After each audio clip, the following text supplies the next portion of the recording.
welcome to the CBB Supershow, brought to you by the FTN Network. I'm your host, Walter Waddell, aka Dub Deuces 85, and we're back at it again. Last week, we talked in depth about our our way too early top 25 rankings, went in detail about who we liked, and pretty much 24 to 36 hours afterwards, that top 25 ranking had to undergo a ton of changes. Now, I'm not going to talk each and every week about, where my rankings are. I'll update it periodically. So I'll probably have an update to that in the next, couple of weeks after the transfer portal has an enormous amount of more changes. What we are going to be talking about on these shows as we go through week by week is those transfer portal updates. And that is going to be a primary focus for us for at least the next month and a half. Until we start getting into our CFB previews. And I want to really thank you guys for your continued support. And a lot of you guys watch me and follow me for, DFS takes mostly, prop betting, prize picks, all of that stuff. But you guys really, hung on and checked out the ranking show. And now you're checking out the transfer portal shows that we're going to do. And this is going to be something that's consistent. And again, it's really going to help you as you watch it. You're not going to be caught off guard. You're going to know exactly what's going on. The season gets ready to start. You're not going to be, what do I do? Who's this? I gotta really read up on this team. And I'm already going to have you prepared for that. And of course, we're going to have the content that we provide, which we do truly believe is the best in the industry. But it'll just be that much better for you to already be prepared for what each roster looks like, how it's going to fit together, and what those pieces are going to do. Now, I do have some fun stuff planned for us this summer, some interviews, some live stuff, some recorded stuff, all kinds of things. So I'm very excited for that. The show will continue. The Super Show goes on. You guys continuing to support, watch it, like it, share it, be active and interactive with it. I really do appreciate that. A lot of cool stuff going on, doing some stuff behind the scenes as well. FTN, of course, just went through a site change. All of the sites, FTN Bets, FTN Fantasy, and FTN Daily, are now merged into one at FTN Fantasy. If you haven't logged into your account, within the last 24 hours, make sure you do so. You do have to reset your account and get it all transferred over. If you have an existing sub, you don't have to resubscribe. It's all transferred over. You just simply have to put in a new password. So have all the info there on the FTN Discord in the general channel. There is the instructions for how to do that if you need it, or you can reach out to me, at DubDeuce85 on any of those social media platforms, particularly on Discord or Twitter. But you can get me pretty much anywhere now. So we have TikTok, we have Instagram, we do YouTube Live, we do YouTube Shorts. We've got it all. We have got it all. All right. So since I saw you guys last week, there has been a ton of changes. And again, I'm not going to go into my rankings and break it all down for you, but the team that I had at number one was the Houston Cougars. And a lot of that, I mentioned like, hey, they've got a great looking roster coming back. It would be nice if my man Jamal Shed decided to return. They'd be the undisputed number one. Now, that didn't happen. He has decided to forgo and not use his COVID year, and he is going to enter the NBA. And while that does hurt my soul, I would love to see him return. Houston, to me, is still the number one team. And when you look at it, I have all these rosters pulled up, returning such a high quality, talent group. Manny Sharp, Juwan Roberts, Joe Tugler, who will be healthy. Malik Wilson is going to come back. Javier Francis, LJ Cryer, a healthy Terry Arsenault, and they have gone ahead and added a guard to replace Jamal Shed, which replacing Jamal Shed's not easy, let's be honest. But they did get Milos Uzan from Oklahoma to play point guard, a defensive-minded point guard that's going to fit into Calvin Sampson's system very well. Now, they'll need to add some more guys. They've only lost Damian Dunn and Jamal Shed. They haven't lost very many players. They don't have a ton of openings or scholarships to use, but they definitely need to look at maybe adding one more guard particularly. And Mercy Miller, one of their high-end recruits coming in, that is one of another of Master P sons, yes, will be coming in to play some combo guard for them. So Houston's still the number one team, even without Jamal Shed.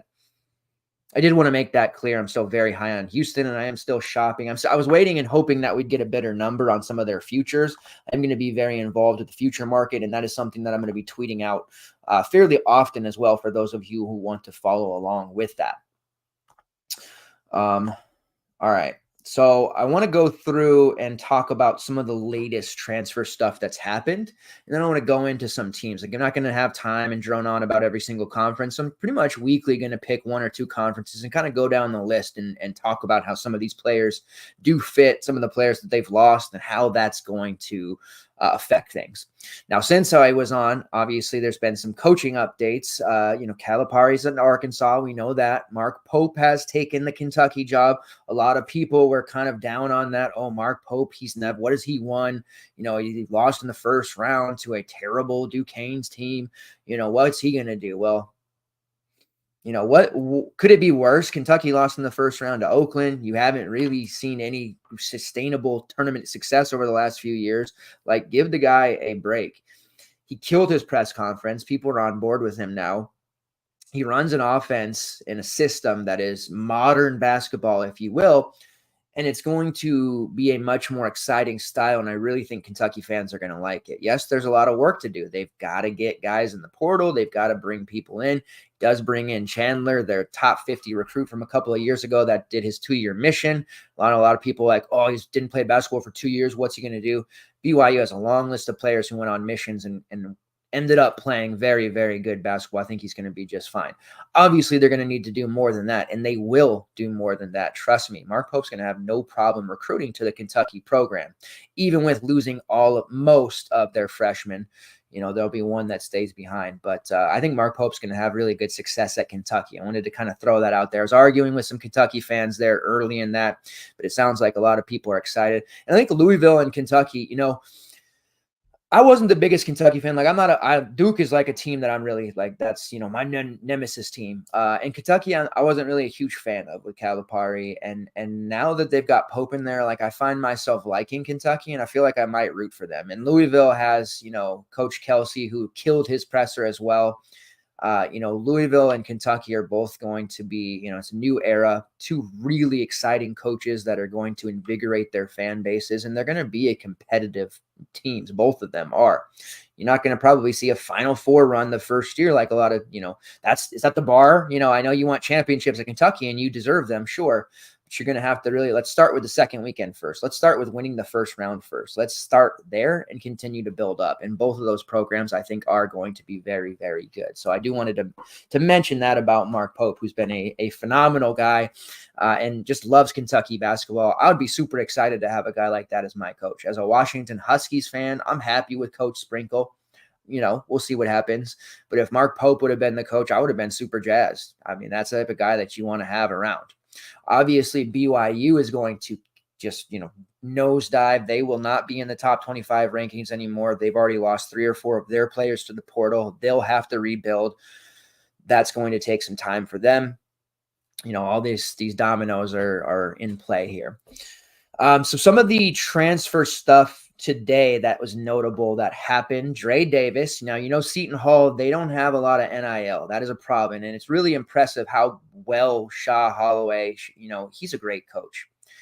Winning the NIT, that's a pretty good accomplishment for a team that was 25-12, didn't make the tournament, probably should have. And I know a lot of people will be like, the NIT, whatever. It's still a huge deal. This is a program that just does not have a lot of NIL. He had Kaderi Richmond come back, Dre Davis, got some pieces back. And they did get Dylan Adewusu and Jaden Nebediako out of the portal as well. So they still made it work, even though they didn't have that money. Unfortunately, they are losing a big portion of their roster because this is just the way it is. I mean, NIL, you got to have it. You got to be able, it's not just commercials or endorsements. Like, these collectives are basically paying pro contracts. So Seton Hall is a little bit behind there because they don't have that. But Coach Holloway is so good. I believe his team will be competitive regardless. What I'm getting at here is that Dre Davis did leave Seton Hall and he has headed to Ole Miss. Chris Beard and Ole Miss, Chris Beard was linked to several jobs, right? Kentucky job and a couple of others. decided to stay at Ole Miss and make things happen and continue to build and work on what he is actually doing here. And I think that, everybody, say what you will about Chris Beard off the court, on the court, he's obviously got it going on. He knows how to get the most out of his teams. He develops rosters and he can build rosters. He's very, very good at doing so. And so far, he has done a phenomenal job in the transfer portal, and they haven't really lost anyone.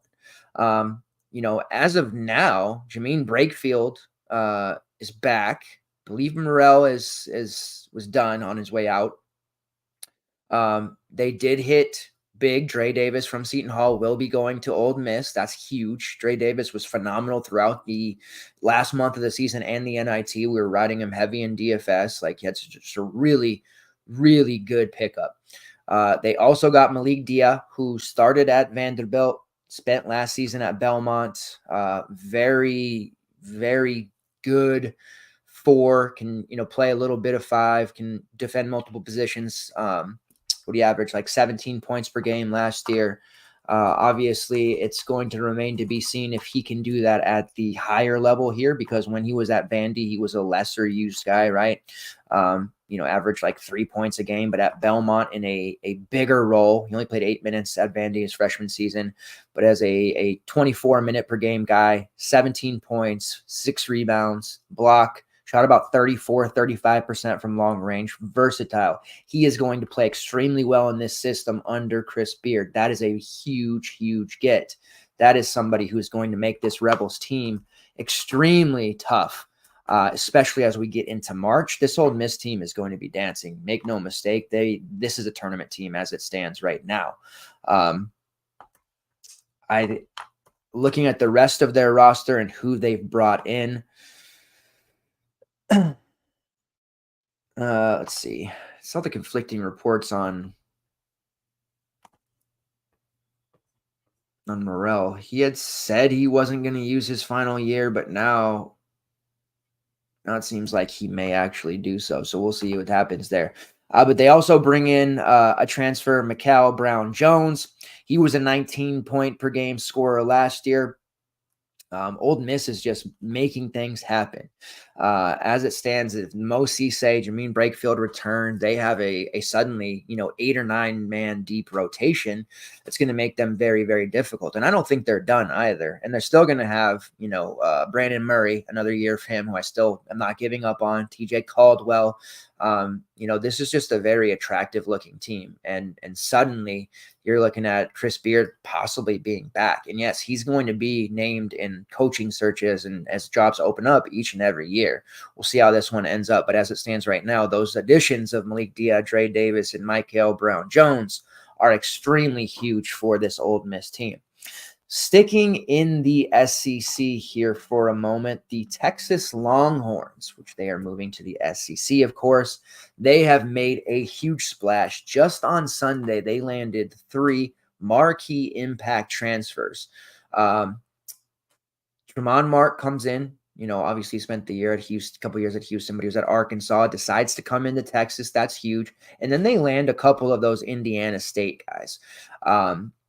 Jason Kent, who we love, and Julian Larry, who's a solid piece, hits threes. Jason Kent's a versatile jack of all trades type, averaged 13 and 8 last year. Larry was about an 11-point scorer. They really knocked it out the park. Kudos to Coach Terry. Absolutely crushed it. The returners, Kendall Weaver, who I think another year of Kendall Weaver at the P5 level, he's going to be solid. Zariq Enyema's back. Caden Shedrick's back. They got Trey Johnson, the freshman, McDonald's All-American, who's going to be phenomenal.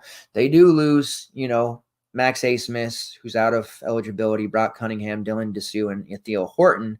But then right after those 3 announcements, the very next day, Tyrese Hunter and Dylan Mitchell decided to hit the portal. That hurts. So suddenly Texas goes from, holy crap, they're going into the SEC with these pieces. Watch out. Now they jump back out, and it looks like they've got some more work to do. Obviously, they need to go find a big man. Replacing Dylan Mitchell and Dylan Dessou, like Kent's more of a 3-4 tweener type. He's not going to be playing center. You hope Caden Shedrick can give them good minutes. On Yema's, like if he's going to start, that's pretty tough. So they've got more work to do.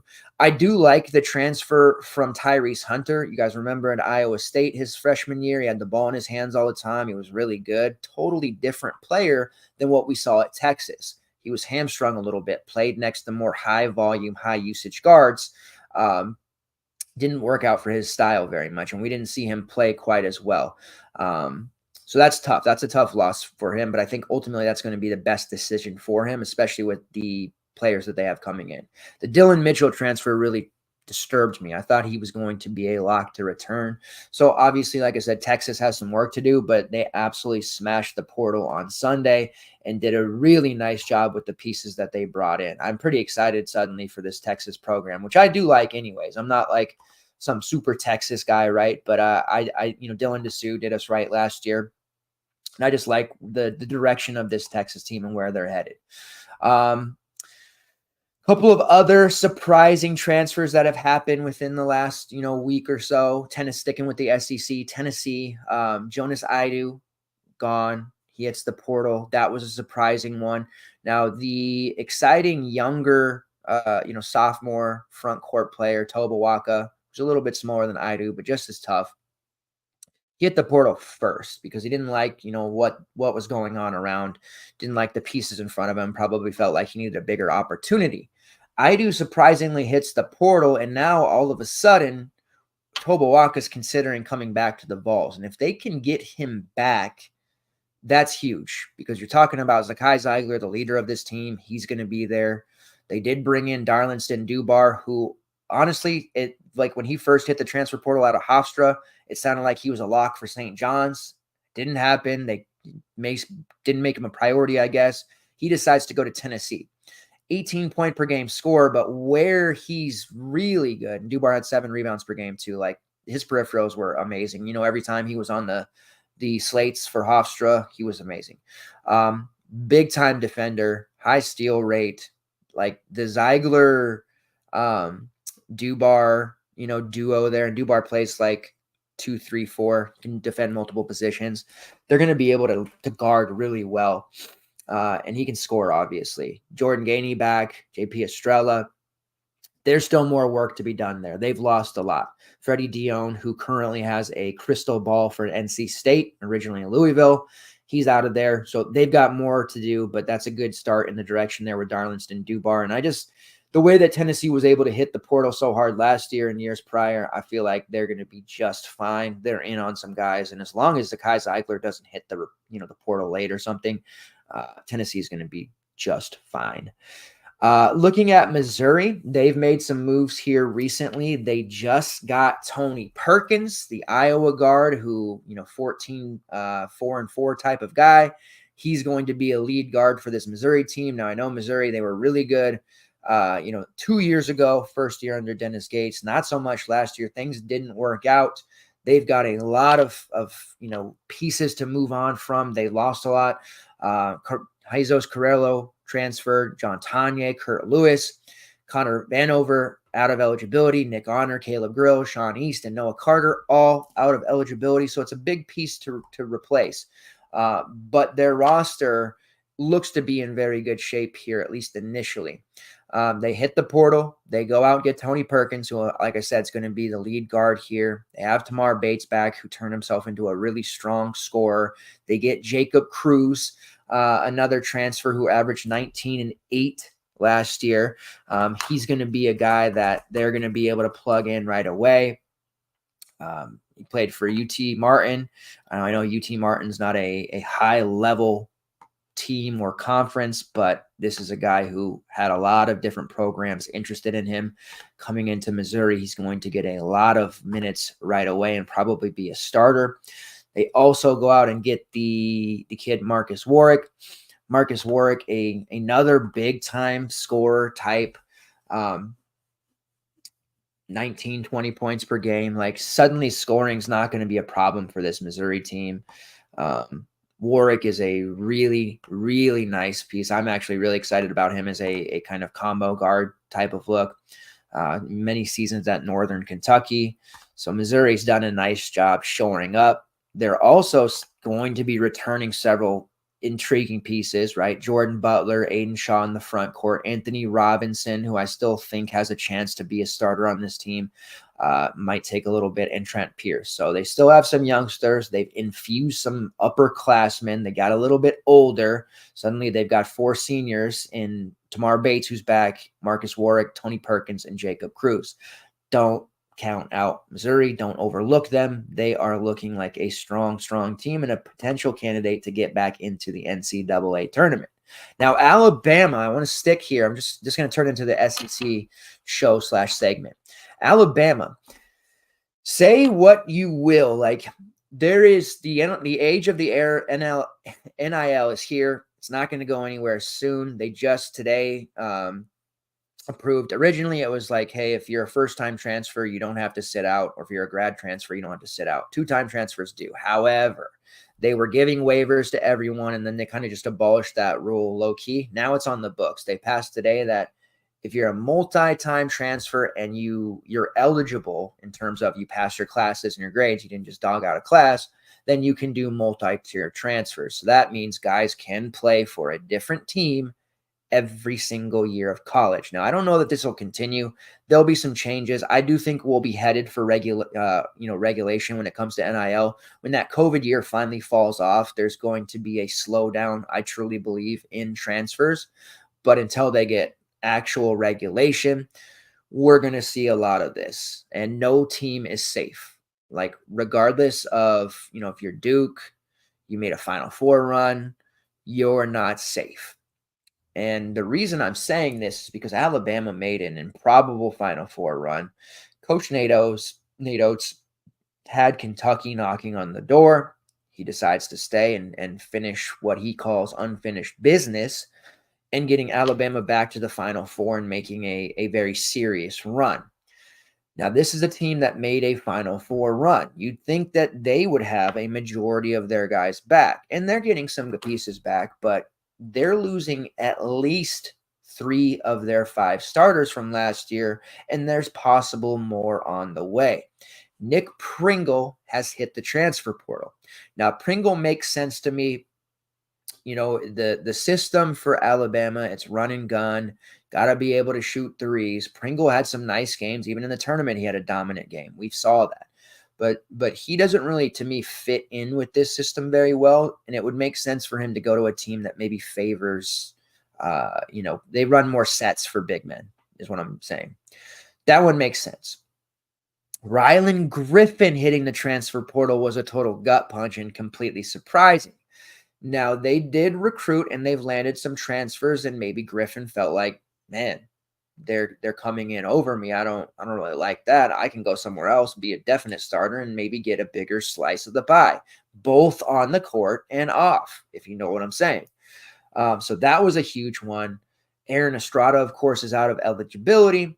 And then we had Davin Cosby and Sam Walters, 2 intriguing freshmen, both hit the portal as well. Davin Cosby has a crystal ball for NC State, by the way.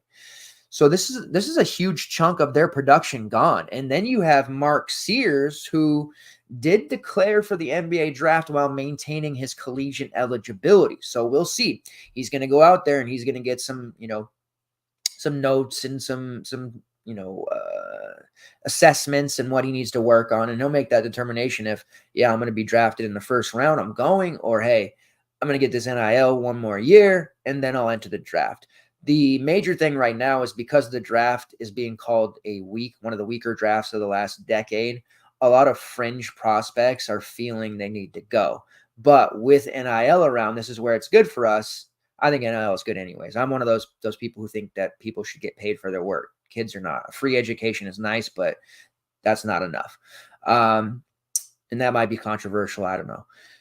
Anyways, with NIL, there's not that pressure to go into the draft because some of these guys, especially like mid to late first rounders or fringe players, like they're just going to make, the reality of the situation is they're going to make more money in college than they are in the NBA, at least that first year. unless they're a lottery pick. So Mark Sears, there's a very good chance he does come back. Latrell Wrightsell, he'll be back. Grant Nelson sounds like he'll be back. So there's some big chunks of production here returning for this team. Jaron Stevenson will be back. We saw him absolutely dominate at times in the tournament off the bench. He looked really good, and he had some starts. But they have gone into the transfer portal, as Nate Oates does. They get the Pepperdine kid, Houston Mallett, who averaged 15 points, played over 31 minutes a game. He'll be an instant, if not a starter, he'll be like a six-man type. And then they go out and get Chris Youngblood, USF, a 15-point per game scorer, perfect fit for this team, a shooter, a scorer, like just a great, great fit for Alabama. So they're loaded up with guards. Their front court leaves a little something to desire. Like as it stands right now, if the season were to start right now, Grant Nelson at the 5, Jaron Stevenson at the 4, still going to be a situation where, hey, we've got a DVP spot here. We can attack this Alabama front court. They're going to try to run. They got the freshman Darian Reed in, who's a one-and-done candidate and a potential lotto pick. He's going to be phenomenal. Think Brandon Miller, that type of player. This Alabama team looks awesome. But I wanted to bring that up because, again, no team is safe. Pivoting real quick to Duke, I want to focus on SEC still, but Duke, Jeremy Roach, it's very important for him to come back. We know that they were over their scholarship count at Duke. They've since gone under, but Jeremy Roach deciding to hit the portal and declare for the draft. But I think it's a very good bet that he'll be back to play his final collegiate season, because that's a player, case in point, that's going to make way more in NIL than he is in the NBA for year one. He's decided to not play at Duke. He doesn't want to be on babysitting duty like Antonio Reeves did for Kentucky last year. And Jeremy Roach did his time. It's not like he's spurning Duke. Played 4 years for them. He played next to, multiple freshmen who are now in the NBA. He's done his time. He has been a very good leader, but he wants to do his thing. He wants to be the guy. And there's plenty of programs out there that will let him be the guy. Arkansas has reached out several other programs. I'm hearing Villanova, who's lost a bunch, they're going to be getting Jeremy Roach. We'll see if that happens. I've also heard, I've been talking with a lot of people. I'm really, really into this stuff. And smaller time boosters or whatever, but hearing numbers of what's being offered. And Jeremy Roach, there's talks of like an NIL deal within the amount of $850,000. Now that's a lot of damn money for a Jeremy Roach. And I'm not saying he's not talented, but this is where I'm thinking like, hey, I love the transfer portal. I think kids should get paid, but we got to have some regulation here, because $850,000 for Jeremy Roach, who's a good player, that seems like a lot. $850,000 to $1 million, that should be like maybe upper tier type players, right? And not that Jeremy Roach isn't, but that feels like a lot of money. But he may end up at Villanova because they're willing to pay it. But a point being, nobody is safe from transfers. So just get used to that. We're going to be doing this for a couple of years now until we get to that point where we either have contracts and we become semi-pros, professional sports, or we have super league. Like, who knows what's going to happen. But right now, this is the era of college basketball that we live in.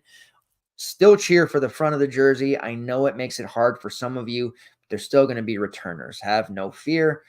End of the day, it's all about winning a title, all about making money. Best chance in this era to do so is not through the one and dones. It is through upperclassmen transfers, and they are going to continue to do so until there is regulation. So expect that to keep happening. Alabama has done a nice job, but they have lost 3, possibly 4 starters from a Final Four team. Pretty damn wild. Arkansas, they're going to be loading up on Kentucky, freshman transfers. Big Z transferred over there. Calipari gave him his shot. He went to bat for him. So it made sense for Z to go there. They have 2 players on their roster right now, Lawson Blake, who's a walk-on, and then Big Z, the transfer there. So a lot of replacing to do there, but have no fear, Arkansas fans. Calipari knows what to do in those situations, and you're going to get probably 4 of the freshmen. You might even get DJ Wagner. You might even get Boogie Fland. Boogie Fland is a dude. If Boogie Fland goes to Arkansas, you are going to see a very, very special point guard out there, one of the best of this class by far. Auburn, they got the news today that Johni Broome, our guy, one of our favorites, Johni Broome, he was fiddling around. Maybe I'm going to go to the NBA. Maybe I'm going to transfer. No, he's going to return to Auburn. Huge, huge news. Broome is one of those players. More money in NIL for him than there would be in year one of the NBA. Broome has worked on his three-point shooting. He will have to do so more over the summer. Getting him back was huge. Getting Chad Baker back will be huge. Denver Jones will return. Now, Auburn has lost a ton. Obviously, Jalen Williams graduating, no more eligibility. Key player for them for years. But the trio of guards who are gone, Trey Donaldson, who has a crystal ball to Michigan, for what it's worth, Aiden Holloway, and KD Johnson. So that is basically a product of the fact that Bruce Pearl likes to run a team-based program. They're going to play 10, 11 guys, 20, 15 plus minutes. That's just the way it's going to be. That's not going to change anytime soon. And I think you'll see some changes with the players that do come there because of that. And he'll be able to maybe build more role player-esque type guys around a star wing, or in this case, in this team, a star front court player in Janai Broome. As long as Chad Baker is in fact back, they will be okay. And they've already hit the portal. They got JP Pegas, who comes over from Furman, 18.4 point per game scorer, average 5 assists, 4 rebounds. This is a dude. A lot of programs were after him. So, he comes in. They've got Denver Jones, who another year in this system. I think you'll see a much more productive Denver Jones, much like his time during his Florida international run. And then they have the freshmen, Ja'Kai Howard and Tahad Pettiford. Now, Tahad Pettiford, for me, Boogie Flant's the best point guard in this class, but a lot of people say it's Tahad Pettiford. The way that Pearl sees it, though, and what he said is Pettiford's going to be used as more of a combo-esque guard. They're going to use him in a variety of roles. Sometimes he's going to be the offensive facilitator. Sometimes he's going to initiate. Sometimes he's going to be, an ISO. Sometimes they're going to give him the ball and say, hey, go get a bucket. They're going to use him in a variety of ways. Makes him a very dangerous type of player. I like that role for him, and that actually does make sense. He can fit in with this Auburn system. The only problem is overall upside is going to be, kind of down for these guys because we know no matter what, they're going to run a deeper rotation. Chaney Johnson's still around. Adderant Scott still there. Chris Moore is still around. So they're still that deeper rotation. And they have a few more scholarships available, and they're in on a few more players as well. All right, let's take a look at the Florida Gators. All eyes on Walter Clayton because they do lose Riley Kugel, who's headed for Kansas. Kansas is crushing it, by the way. Zion Pullen, Julian Rishwan, and Tyree Samuel, they're all out of eligibility. And then Alex Smijek is transferring as well. They should have back for the majority Alex Condon, who I still really like, Micah Hanlogden, who coming back of a serious injury. We'll see if he can start the season on time. Thomas Howe and Will Richard, as well as Denzel Aberdeen. Now, they haven't made any huge splashes in the transfer portal. They do bring in a kid, Sam Alexis, who averaged nearly a double-double in the low to mid-major level. There's more moves. They're on the list of several other high-profile transfers. So they're going to be a lot of continuity with this Florida team in a season with a ton of new rosters. That's going to benefit them. Georgia, they have the young conglomerate, Silas Demery, Blue Kane, Dylan James, Asa Newell coming in. So they've got a really intriguing young group, but they obviously have to build on what they did last year, and they're going to need to hit the transfer portal as well. In the new SEC, as it stands right now, I expect those sophomores to make a leap, but they're going to get absolutely just crushed if they don't add some more players. Kentucky, what can we say? There's talk of Reed Shepherd.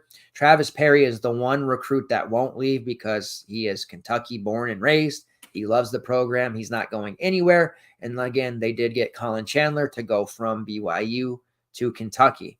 Complete rebuild, complete start. See what he can do there. But there are some pieces that are definitely worth looking at. LSU, they have done some things. Cam Carter comes in from K-State. Jordan Sears, another UT Martin stud.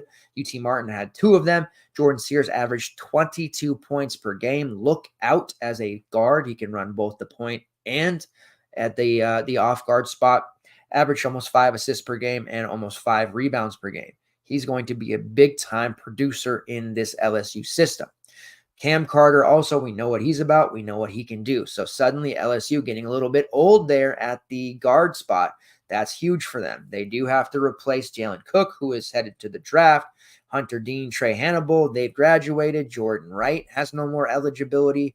And then Carlos Stewart once again hit the transfer portal. So some pieces to have to replace, which they've done so already. I do like the way that this LSU team is shaping up, and they're in on a few high-profile transfers as well.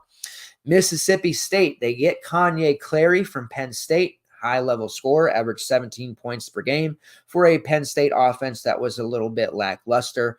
Mississippi State's offense, not necessarily that much more exciting, but it has pieces, and they've shown an ability to be productive.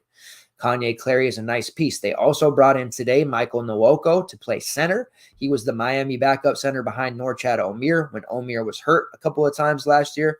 Nwoko came in and was fairly productive. They have to replace Jimmy Bell, who graduates. Tolu Smith, obviously, he's gone. A ton of front court options, DJ Jeffries, and Jaquan Scott. So a lot of pieces out. This gives Nwoko a chance to start, play the 5. They do get Cam Matthews back, Sean Jones, Josh Hubbard. So a very intriguing roster taking shape here for Mississippi State as they fill out the rest of their lineup with transfer guys. But the Kanye Clary addition is obviously going to be the most important. All right, we talked about Missouri. Oklahoma going into the SEC. It's rough. It's rough out there for Porter Moser right now. He has lost everything. Rivaldo Suarez and Latrey Darthard, thank you for your 1 year of service. They have graduated. John Hughley has transferred. Javion McCollum transferring out. Hughley headed to Xavier. Javion McCollum headed to Georgia Tech. Tega Awi is in the portal. Milos Uzan, of course, going to Houston. Awi has not picked a spot yet. The cupboard is bare. The cupboard is very bare. Sam Godwin, Jelon Moore, Luke Northweather, a couple of freshmen coming in. The cupboard is bare. Oklahoma needs to do something. You don't want to go into your SEC season with the current roster that they have right now. It's not pretty. It's not pretty. Oklahoma, start making some moves. Start signing some guys. All right. We talked about Chris Beard and Ole Miss. We like what they're doing there. South Carolina. What are they going to do? They get the freshman who decommitted out, Cam Scott. He is going to be a big-time stud for this South Carolina team. I like what we saw from them last year. Yes, they did lose Michi Johnson as he went back to Ohio State. And then Stephen Clark, Talon Cooper, and BJ Mack all graduated. They've been able to go to the portal the last couple of years. They'll be okay. They're going to get some more guys. They will get some veterans to kind of balance out that roster. I guess all I can say is in Lamont Paris, we trust. He is done a phenomenal job for this South Carolina program, and I think he will continue to do so, and they will be back in the tournament. Second and third seasons for Jacoby Wright, Zachary Davis, both upperclassmen. They'll be thrust into more minutes. Josh Gray, who 2 years ago was really good, an elite rebounder, kind of fell off this year. Colin Murray Boyles returning for year 2. Possible SEC player of the year type of guy, maybe. A first teamer, yes. He's going to be phenomenal. And there's a lot of interesting and good, borderline great front court options in the SEC. Don't sleep on my man CMB. Miles Stude also will be back, but they've obviously got some work to do there. Getting the Cam Scott freshman, he is a scoring machine. He's going to be great for them. Really like the kind of the bones, if you will, the foundation, but they need to add a couple of pieces for sure. All right, Texas A&M. Henry Coleman should be back. Hayden Hefner kind of teetering. But they do have Tyrese Radford, the main piece there, graduated out of eligibility. Boots did a fantastic job. God, that game against Houston in the tournament, a classic. Wylands Levesque also finally out of eligibility. But they have a ton returning. Wade Taylor, Manny Obasake, who we love, Anderson Garcia. They have a and Solomon Washington, like the foundation for this team is great. They're in on some high profile guys too. I expect in the next couple of weeks us to be talking about who they added, but this is going to be one of the more, gelled teams. There's going to be a lot of continuity with this roster, and they're going to be much more dangerous than people probably realize. And then Vanderbilt. MJ Collins transfers in from Virginia Tech. Not quite sure how to feel about that one just yet. Tyler Nickel also, they got that pipeline from Virginia Tech, I guess. Both of those guys played a big chunk of minutes at Vatech. They will be expected to start here. It's, the post Jerry Stackhouse era. They lost a huge chunk of their starters from last year. There'll be more work to do here. I think it's going to be rough. I think I feel a little bit worried for Vanderbilt. It's going to take some time for them to probably pick up the pieces, but there's at least some reinforcements here between Nickel and MJ Collins. They also bring in James Madison transfer Jalen Carey, who was a pretty intriguing sophomore on last year's JMU team, has 3 years of eligibility left. He is a part of Vanderbilt as well. Of course, new Vanderbilt coach coming in from JMU, Mark Byington. That was the guy he brought with him. All right. So that's the SEC. That's what we know. That's what we've gone through right now. Just kind of bouncing around notable transfers that have hit recently. We talked about Jeremy Roach. Aiden Mahaney from St. Mary's has decided to portal. That's a shocker. St. Mary's was a team I had in my way too early top 25 with the group that they had coming back. But Mahaney, this is it. Nobody's safe. Like, he had a good thing going there. But that NIL money's out there. More opportunity, getting out of the, WCC and maybe getting into a bigger, P5, and opportunity to be on TV more. Mahaney's going to have no shortage of suitors. There's going to be a lot out there looking at Aiden Mahaney. He's going to be able to make some money. Matt Cross from UMass. He spent time at Louisville and Miami. He was very productive at UMass. He will be hitting the portal for his graduate year. He will be somewhere at the P5 level as well. TJ Bamba from Villanova. He just hit the portal. Again, Villanova has been gutted. But it does sound like they're going to be all in on Jeremy Roach, and he's going to have the opportunity to be the alpha for that team. Let's go over and talk about Indiana. We're not going to go conference by conference. We're just going to talk about some of these teams here that have made the biggest splashes, at least in the last week since I saw you guys last. Looking at Indiana, the main thing that they'll need to address is shooting. Now, they have made a big splash in the transfer portal. They went out and got Washington State point guard Miles Rice. We know how great he can be. And then they went out and got Arizona transfer Omar Ballo. Now, neither one of those additions addresses their shooting woes. They're also linked and have a crystal ball for Cannon Carlisle, the Stanford transfer. That doesn't address their shooting problems either. Those are 3 splashy transfers, and rumor on the streets, if you will, was that Omar Ballo collected or will collect a $1.2 million NIL investment. That's a ton of money. Now, Ballo, elite rebounder, shot blocker extraordinaire, doesn't shoot threes, has to basically get all of his on putbacks or like 5-6 feet away from the rim. That's okay, I guess. They'll have Malik Renew back, another season of Renew. We know if he can get his fouls in check, guy's as good as anybody in the conference. Mackenzie Mbako, expect just a huge second year out of him. I mean, Mbako is going to be just an absolute terror. He's going to have to improve his three-point shooting, but I think he can. I'm very excited to see what he can do. Looking at it right now, the starting 5 for Indiana, and then you have Trey Galloway coming back, who I guess at this point is their best shooter. If they get Carlisle, you're talking about Miles Rice, Carlisle, Mbako, Renew, and Ballo. It's a pretty steady starting 5. Defensively, they'll be up to par. They'll be able to, attack the rim, but I am just very concerned about the shooting there. Now, they have been linked, or at least they've been in on Ryan Conwell, who's another Indiana State transfer. Love the Hoosiers.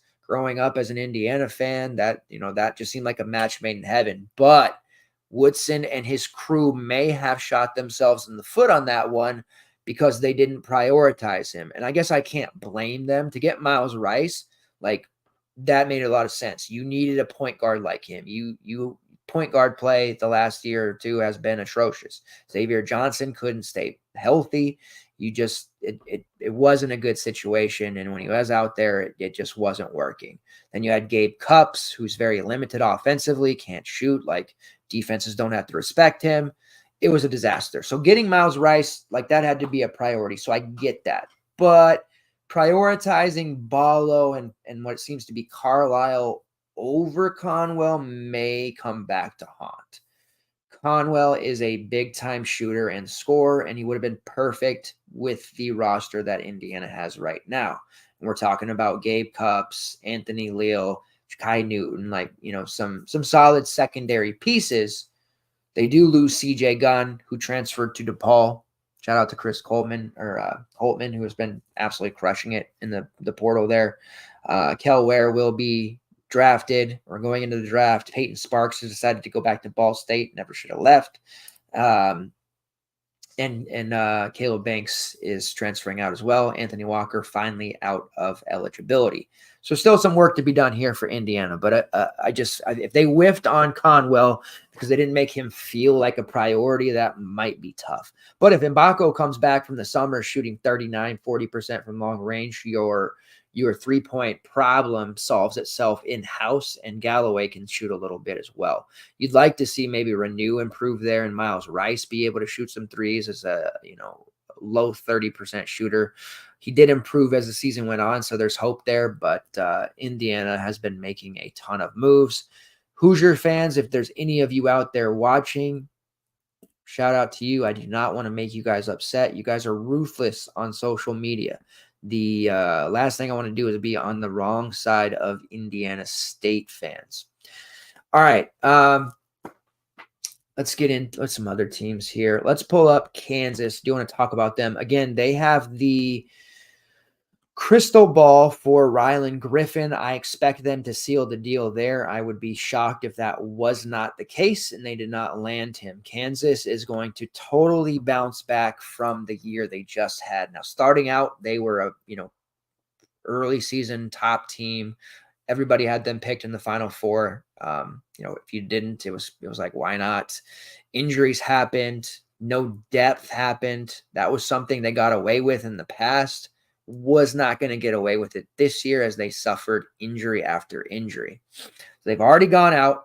They got Riley Kugel from Florida. We know that. They get Zeke Mayo from South Dakota State. Mayo is a 19-point per game scorer.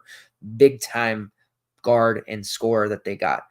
Now, if they add Rylan Griffin, as I expect them to, suddenly they have the depth they need, and they've got shooting. They've got a low post presence in KJ Adams and Hunter Dickinson because, again, Dickinson will get more in NIL than he would being drafted. At least that's my opinion. And then you have DeJuan Harris, who is really not going to have to worry about scoring. If you can talk Johnny Furphy into returning, you've got scoring at multiple positions. They'll be able to turn Riley Kugel loose. You still have Elmarco Jackson as a sophomore. Zach Clements coming back. You've got the intriguing freshman, Flory Bindunga. Like, there's some pretty nice pieces here. And suddenly this Kansas team with Griffin can go 8 deep. They could barely go 6 deep last year. That's going to be huge. And they could even go 9. If Zach Clements, comes back and just starts tearing things up and lighting the world on fire, even better. And you have Jamari McDowell hanging around out there, who's still only going to be a sophomore. So there's a lot of exciting stuff here for Kansas. That's going to be a team that I have a future on, just like looking at the potential starting 5 of Kugel, Harris, Adams, Dickinson, and Mayo. That's solid. Furphy, if he's still around, like, there's going to be some interchangeable pieces here, and they're going to be able to shoot the ball, which is going to just help them so much more. They were so limited at times last year shooting the basketball. McCullough being, not healthy. Furphy going through a 3 or 4 game stretch where he was unguardable, and then he would go through the last 2 weeks of the season where he couldn't make a shot.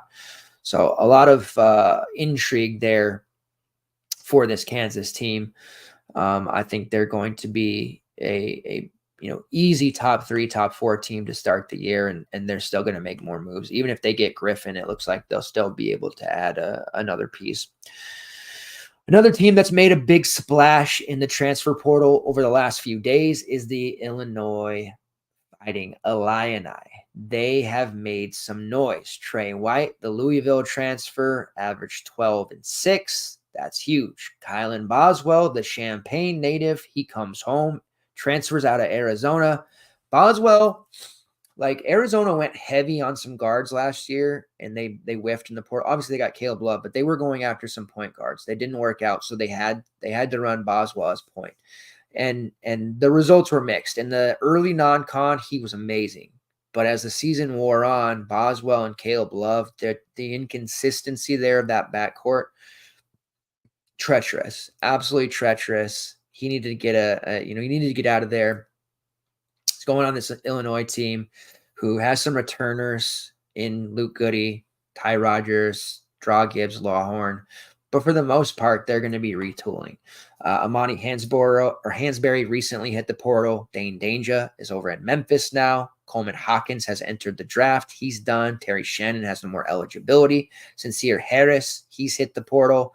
And then you've got no more eligibility for Quincy Guerrier, Marcus Domask, like Justin Harmon. It's a big retool, but they've done a good job. Boswell at home, I feel like he's going to play with a lot of confidence. Trey White is a scorer. He's going to be great on the wing for them.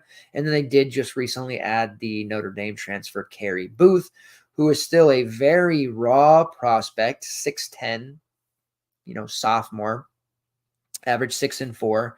Didn't get a ton of minutes, played about 18, 19 minutes per game, but they have a big hole in the front court that he's going to be able to fill. Now, he's more of a secondary piece, so I wonder what will be the next look here for Illinois and the front court.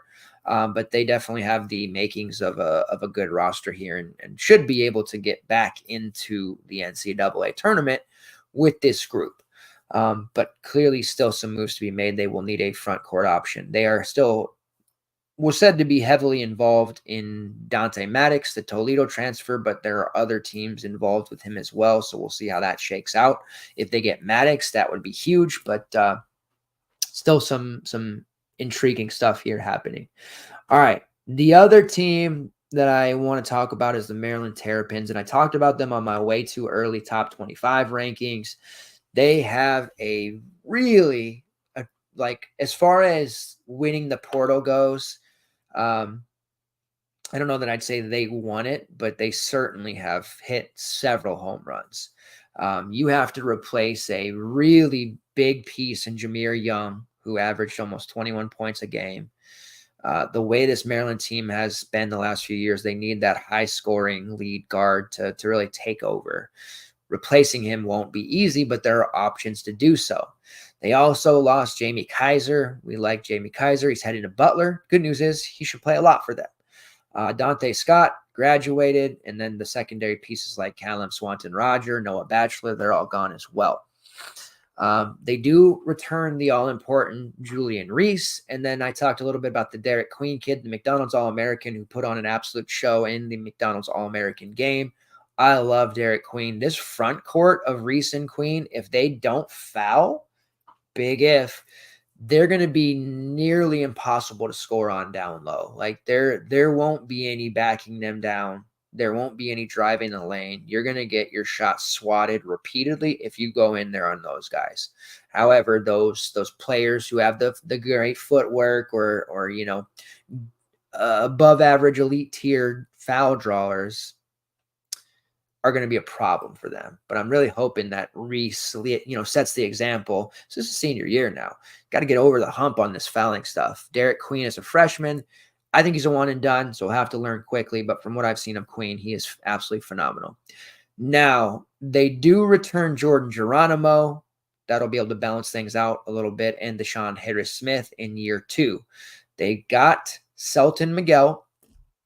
That was a recent transfer addition that they just got a handful of days ago.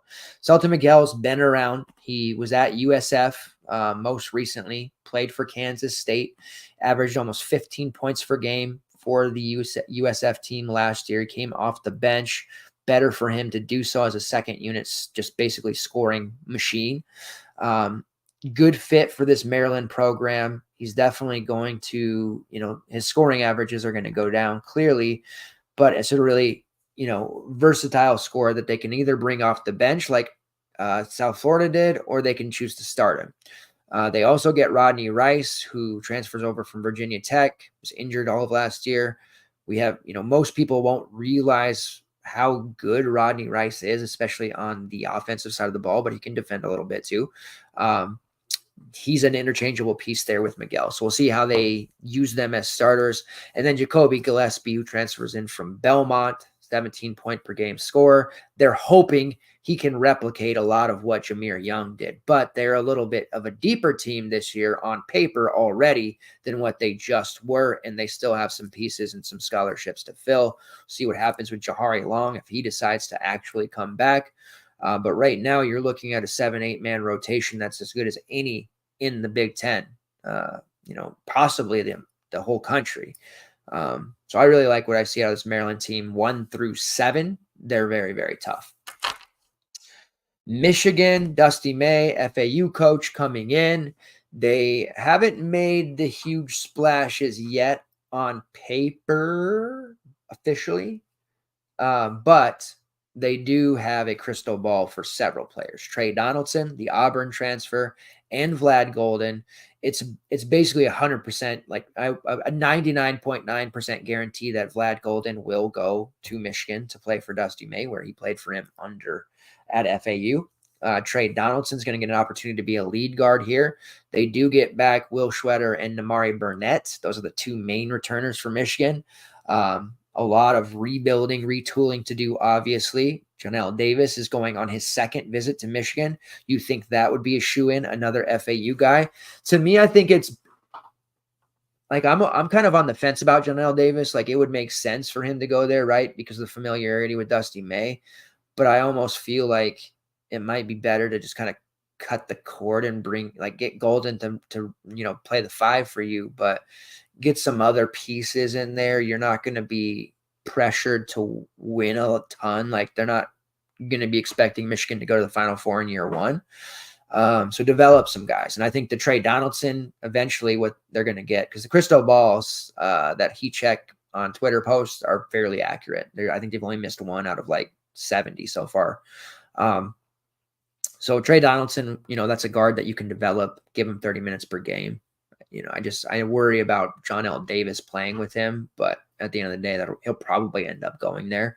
So a lot to go there for Michigan. A team that is spending a lot of money is Ohio State.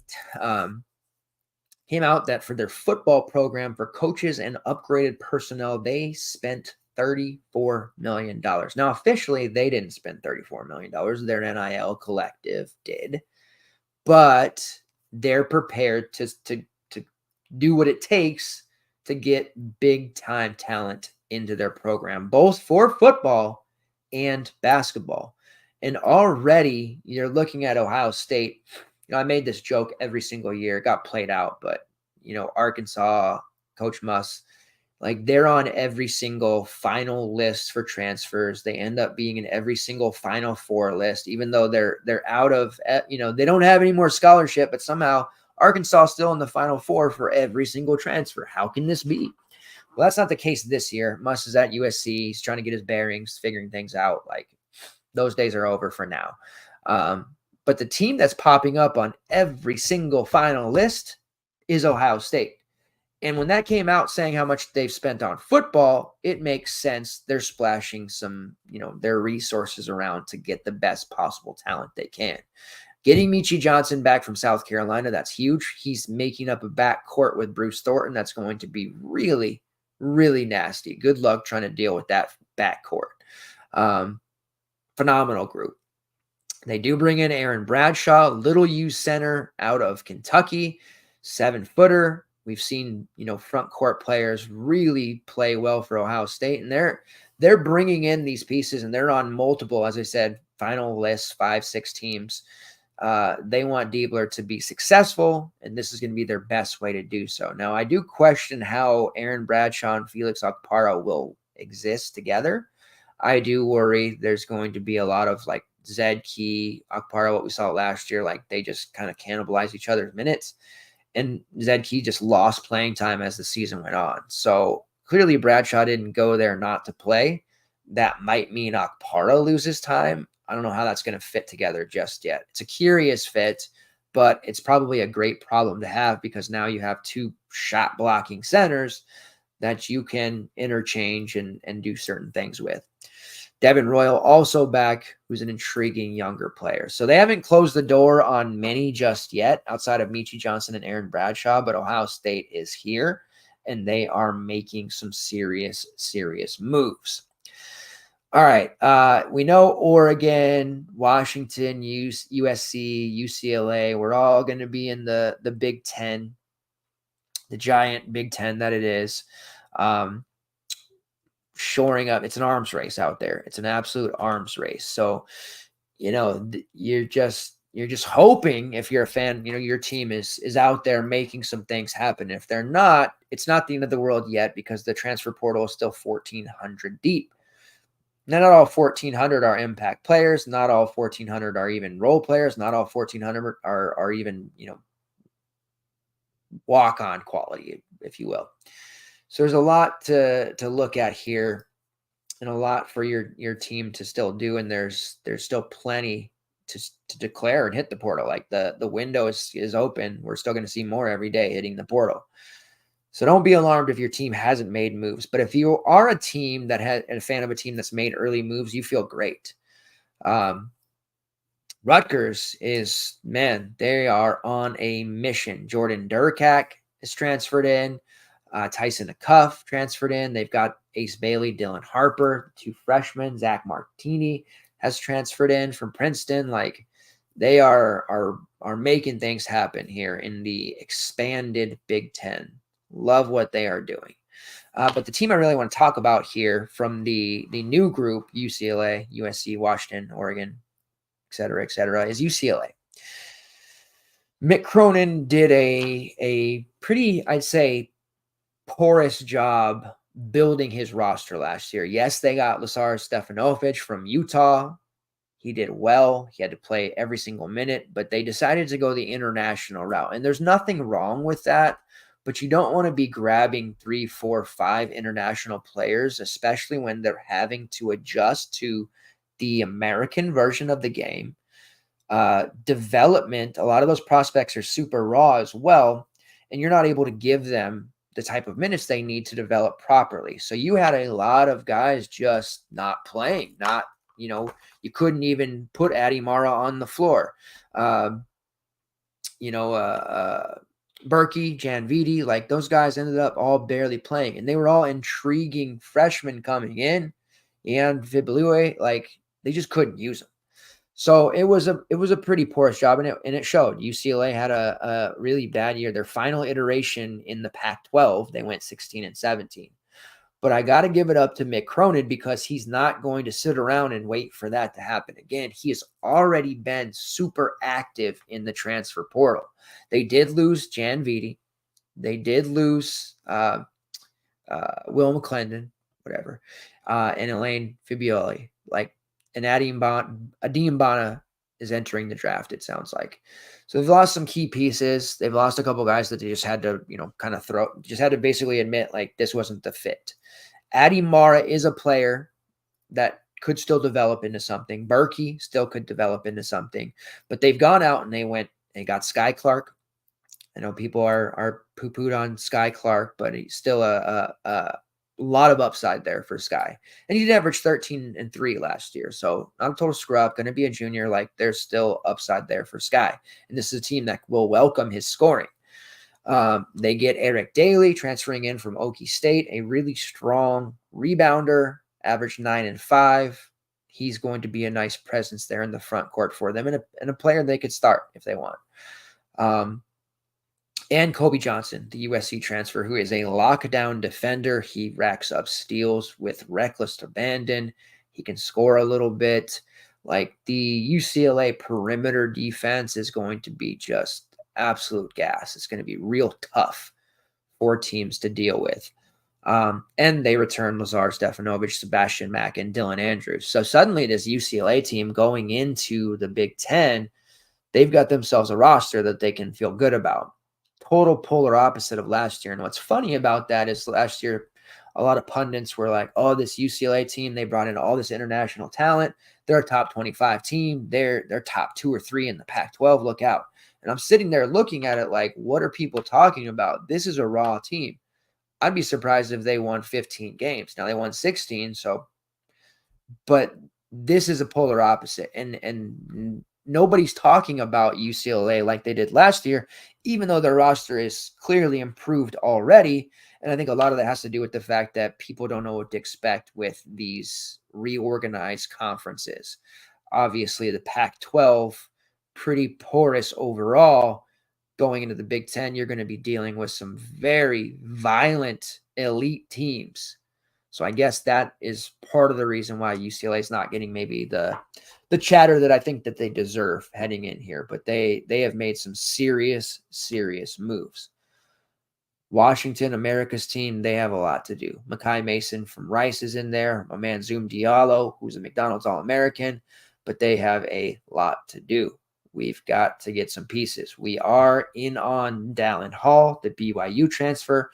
Suddenly, Cliff Omarui, another guy that was supposed to be a lock to St. John's, we're on his final list. It is a final list of 8 to 10 teams, though, so I'm not going to get too excited, although landing Cliff Omarui would be amazing. Arizona transfer Dylan Anderson, and the decommit from Illinois, the incoming freshman Jace Butler, we're also talking to him. So nothing too exciting. Great Osabor is also a player that will be in the mix on simply because Coach Sprinkle is here. Great Osabor has followed Coach Sprinkle to 2 schools now.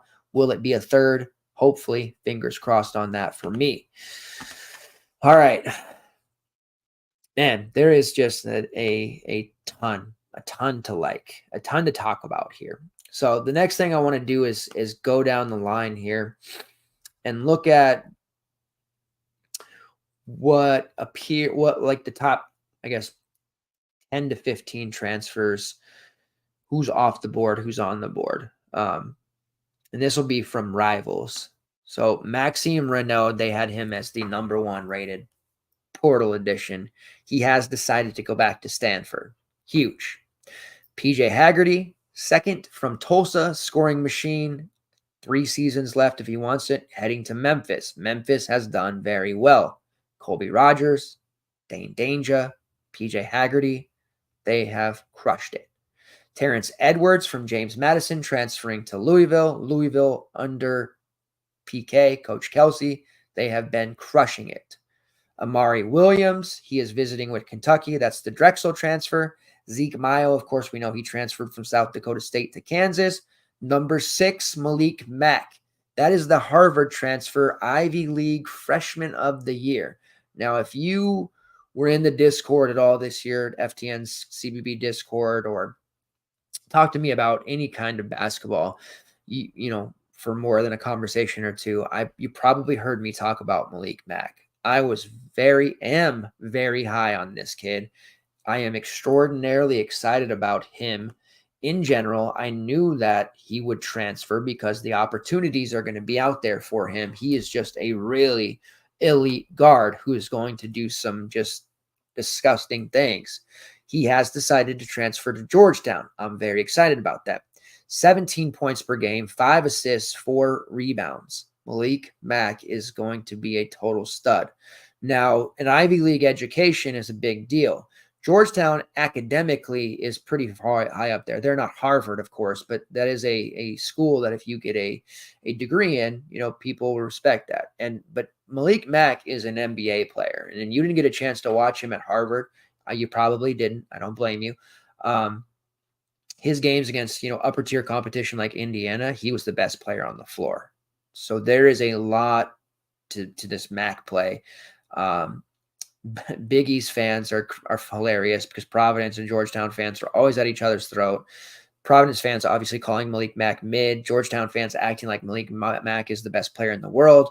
I will be somewhere in the middle there. I admit he's not the best player in the world. He's certainly not mid. He is going to be a stud for this team, though. There was rumors that Jaden Epps was hitting the portal, proved to be false. That brings me to my next point. Be careful of what you read or what information you share. The blue check mark on Twitter means nothing anymore, and there are plenty of fraudulent accounts out there that have changed 1 or 2 digits from a John Rothstein or, any of these reputable Twitter/media companies who are reporting news. So Jaden Epps was reported to hit the portal by a fraudulent account. A couple of media companies and news stations picked it up and reported it. It's false. Jaden Epps will be back in Georgetown. They also bring in Micah Peavy from TCU. So suddenly they've got Malik Mack, Jaden Epps, and Micah Peavy. Lead guards, high usage guards under Ed Cooley are always magnificent stat sheet stuffers and high-end DFS options. Epps and Mack will have to coexist. Both are used to being lead guards on their respective teams last year. I think it will work. Some people don't, but it's a good problem to have for Ed Cooley. Especially with Micah Peavy being so inconsistent offensively. Epps averaged 18.5 points per game last year, Max 17. I think both are going to be just absolutely insane on this Georgetown team. They also have Drew Fielder coming back for his second year, and Fielder, to me, is a breakout star candidate. Moving through the rest of the top 10 to 12, Kanan Carlisle, who's got a crystal ball in Indiana. Doug McDaniel, who is leaving Michigan to go to Kansas State. Coach Tang and the boys have done some good work there. AJ Storr from Wisconsin, he is still in the portal. Sounds like a very, very high probability you could end up in Illinois. We mentioned they've been doing work as well.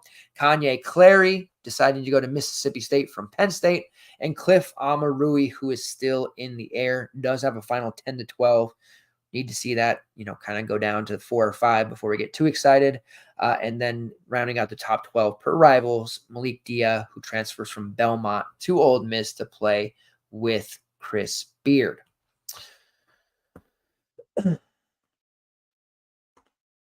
Now, Ken Palm, we use that all the time. I don't know how many of you look at Evan Maya. He has a pretty cool transfer portal ranking of his own that he does. It's got like every single person that is graded out there in the portal in a rankings. He has a amazing amount of data to look at. Well worth the $5 a month if you want access to this stuff, and shows like his individual offensive, defensive ratings and overall ratings for transfers. His rank is for the top 10 is Omar Ballo, who we know just transferred to Indiana. He has Mark Mitchell second, another Duke transfer. Again, nobody's safe. Right now, Mark Mitchell is expected or predicted to go to Kansas State. Again, they're doing work. We'll see if that comes to fruition. Jonas Idu of Tennessee is his third. Vlad Golden, Florida Atlantic at 4th, headed to Michigan, most likely. Dylan Mitchell at 5. He's got his own formula. To me, Dylan Mitchell would not be the 5th best transfer, but, whatever. Aiden Holloway of Auburn. Tony Perkins of Iowa, who's now in Missouri. Kylan Boswell, who's now in Illinois. 9th is Tucker DeVries, who's going from Drake to West Virginia to play for his dad. And then 10th is Rylan Griffin. Now, let's talk about Indiana State. Coach Schertz is at St. Louis. Conwell is going to go to a P5 team, whether that's Indiana or not. We know that Kent and Larry have both gone to Texas, which is it's going to be pretty damn fun. And then that leaves basically Isaiah Swope and Robbie Avila from their starting 5. Swope either did or is going to have a visit. Avila as well. Avila, probably a lot of people expect him to follow his coach to St. Louis, and same with Swope. So we'll see what happens there. St. Louis is going into a rebuild. Avila has or will have offers from others, but I think he will remain loyal to his coach and go to St. Louis along with Isaiah Swope. That was a really fun Indiana State team. And it's, you see them going off to their different programs and getting different offers makes total sense because of how good they really were. All right. Let's see some of the more recent. Victor Locken from Cincinnati has gone to Clemson, so a healthy Locken filling in there. Does that mean PJ Hall is going to stay in the draft? Perhaps. They do have Ian Schiffelin coming back, but I do like Locken a lot. A healthy version of him playing for Clemson, that could be rather fun. Let's see here. Nebraska. Let's talk about Nebraska. And then we're going to talk about crystal balls, and then we'll get out of here. Working on getting an interview with Coach Kennedy from UAB, by the way. Hoping that works out. I don't know if it will, but we're on it. We're trying. All right, Nebraska. They've done some things. And they're in on other players. So they get Gavin Griffiths, the highly rated recruit that was at Rutgers, didn't really get used. He will get used a lot here for Nebraska under the mayor, Coach Fred Hoiberg, who was the original transfer portal guru. You may remember, go back in time a little bit, Iowa State, Georges Niang, DeAndre Kang, Melvin Ejim. Those Iowa State teams pre-NBA Hoiberg were the nuts. Monte Morris, love those teams. That DeAndre Kane, Melvin Ejim team, God, they were so good. Anyways, he knows how to work the portal. These other guys, they do, but he was the original. So Gavin Griffiths, they get him. That's a big one. Raleigh Worcester from Utah. He spent a lot of time injured the last month or two of the season, but he's going to come in there and play point for Nebraska. Somebody who I think, can be really good for them. Andrew Morgan, who is a 13-5 guy, near 7 foot. So they've brought in some pieces here, and there's more to come. Nebraska also will have Bryce Williams, Aaron Eulis, a healthy Aaron Eulis, and Juwan Gary back. So they've got the makings of a really exciting team. And this Big Ten squad, man, the teams here in the Big Ten and the way they're shoring up in the portal, it's going to be murderer's row for any team that doesn't add pieces. Looking at it, Purdue is going to be good again. Rutgers is showing up. UCLA is doing stuff. Wisconsin has a plethora of returners. Indiana, Illinois, they're working the hell out of the portal. Maryland and Michigan. Minnesota is starting to make some moves. Northwestern, we're still waiting to see what they'll do. And Ohio State has shown they're going to spend money. So the Big Ten is really going to be tough. I still think the SEC or Big 12 probably the best top to bottom between those two, but don't overestimate or underestimate this Big Ten conference. These teams look ridiculous. All right, I want to get in here and I want to talk about some crystal balls that we can expect over the next couple of days to probably come to fruition. Again, the crystal balls that get tweeted out by Heat Check, they've been extremely accurate. There's only really been one that they missed on, and that only was because of a visit that got canceled last second. For the most part, they've been on it. So these are the crystal balls we can expect to, or the transfers to happen over the next few days.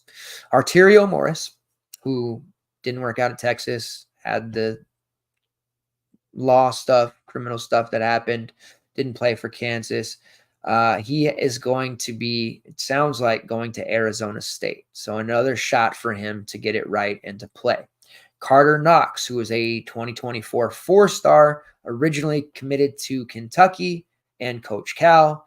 He has a crystal ball prediction for Arkansas, so another Kentucky player likely following Cal to Arkansas. There will be more, probably 2 more of his recruiting class from Kentucky following him over, and then maybe one of DJ Wagner or Boogie Flant to go over as well. Rylan Griffin, of course, we talked about. He has the crystal ball to Kansas. Kansas keeps doing it. Watch out. Now, Kansas State, I mentioned, they're making things happen. They have a crystal ball on Baba Miller. Now, I know Baba Miller wasn't the most productive offensively during his time at Florida State, but he's certainly not somebody who can't play 25 to 30 minutes a game. He's uber athletic. Defensively, he's locked down at times, and he can block shots out of the gym. He needs to work on his three-point shooting, but coming in and being a piece of Kansas State, a team that's already brought in Doug McDaniel and is expected to bring in even more pieces. This K-State team is primed to possibly return to the NCAA tournament as well. So Baba Miller, crystal ball to K-State. See if that actually happens. Seems pretty likely. Terrace Reed, by the way, didn't mention this, but UConn, they're losing pieces. We're still waiting to see Alex Caraban's decision, Hassan Diarra's decision, but they do get Michigan transfer Terrace Reed. Made the case this morning because it just happened. Hey, Michigan fans and others are kind of down on this. Terrace Reed's a raw prospect.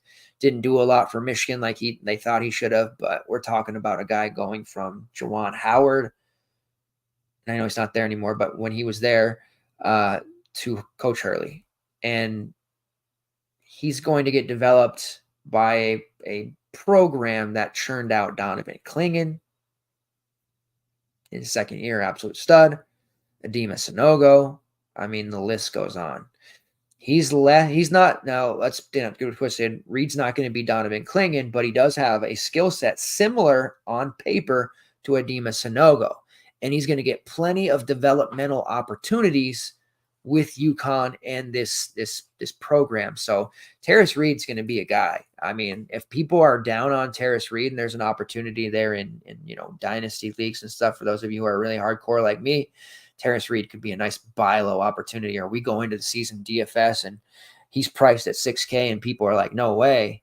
That's going to be a chance for us to absolutely just murder. So Terrace Reed is going to be a big time stat sheet stuffer, at least rebounds, blocks, the dirty work there for UConn. Make no mistake.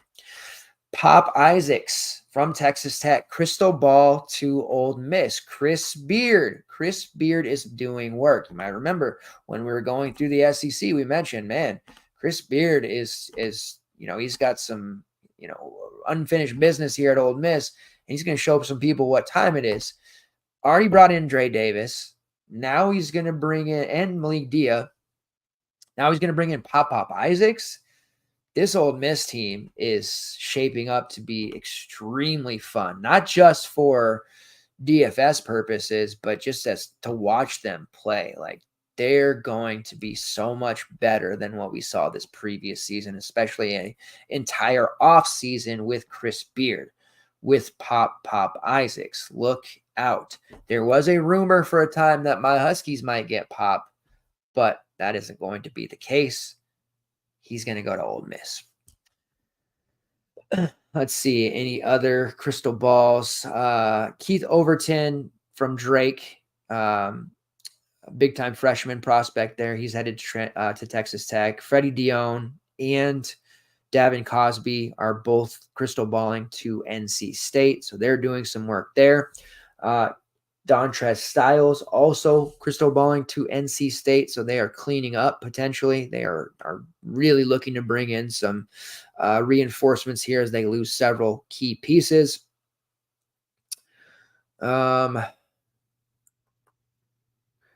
Four-star Justin Pippen, that is another child of Scottie Pippen, the legendary one. He's got a crystal ball. He's a 2024 four-star for Michigan. So we'll see what happens there, but Michigan's starting to get the pieces together here. We'll see what happens. I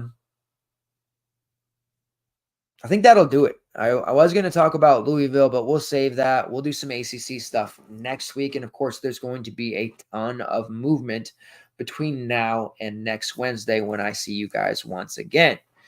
Now, content-wise, we're still going to be doing our thing. I am going to be updating my way too early top 25 rankings next week. So before the show on Wednesday, there will be an update to that based off of the player news and notes that we've got. I'm also going to be working on, I'm already working, not going to be, but releasing a sheet, multiple sheets that show these transfer portal changes. So if you want to go to a one-stop shop area and click on a team and see, who's coming, who's going, instead of having to look at 247 boards and 8 different sites to figure it out, you'll be able to go to one sheet, one document, and see it for yourself and track your favorite team. That'll show recruits, that'll show transfers coming both in and out, and any applicable returners as well. And if you're a sub, again, if you're a sub of FTN, make sure you get to ftnfantasy.com. All of our sites on the betting and DFS side are merged into one. Do not wait until you actually need the content. Do it now, even if you're not playing NBA or you're biding your time. You do need to reset your password and get your login credentials onto the new site so that you're good to go. Your sub transfers over, so you don't need to do anything with re-upping. It automatically does that for you until your sub runs out. Once it runs out, of course, then you do have to make that decision to re-up.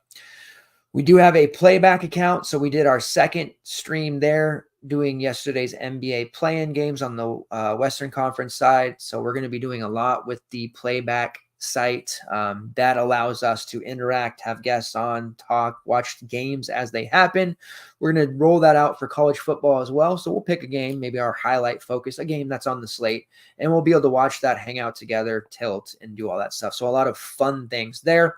And I'm also going to be releasing more weekly YouTube shorts that are going to be around previews of college football teams here soon, but a lot of transfer portal and roster movements as well. So plenty of content coming from me and the Super Show side of things, even though the college basketball season is over and the college football season is still several months away.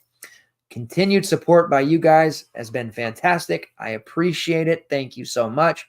Make sure you smack that like button if you're watching on YouTube or wherever you're at. Those of you watching on Twitter as well, sharing it helps so much. Thank you very, very much. We'll get out of here. See you guys next week. Let's keep on grinding through, internalizing, getting this information so that we're ready after Halloween to dive in and control college basketball once again. Thanks very much, guys. Take care, and I'll see you next week.